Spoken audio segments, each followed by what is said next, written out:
തീർച്ചയായിട്ടും വളരെ വലിയൊരു ദുരന്തമാണ് ഉണ്ടായിരിക്കുന്നത്.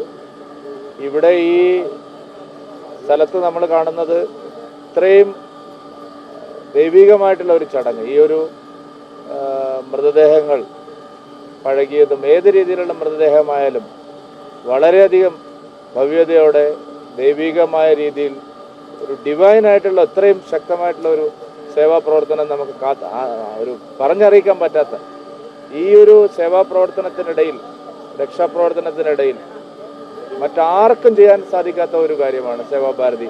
ഇതിനോടകം 41 മൃതദേഹങ്ങൾ അവർ എല്ലാ ബഹുമാനത്തോടും കൂടിയും ആചാരത്തോടും കൂടിയും അവർ സംസ്കരിച്ചിരിക്കുന്നു. ഇതുപോലെയാണ് സംഘപരിവാറിലെ എല്ലാ സംഘടനകളും ആ റെസ്ക്യൂ ഓപ്പറേഷൻസിൻ്റെ എല്ലാ രംഗത്തും സ്വയം സേവകർ ധാരാളമായിട്ട് രംഗത്ത് വന്നിട്ടുണ്ട്. അത് അവരുടെ പ്രവർത്തനങ്ങൾ വിലമതിക്കാനാവാത്തതാണ്.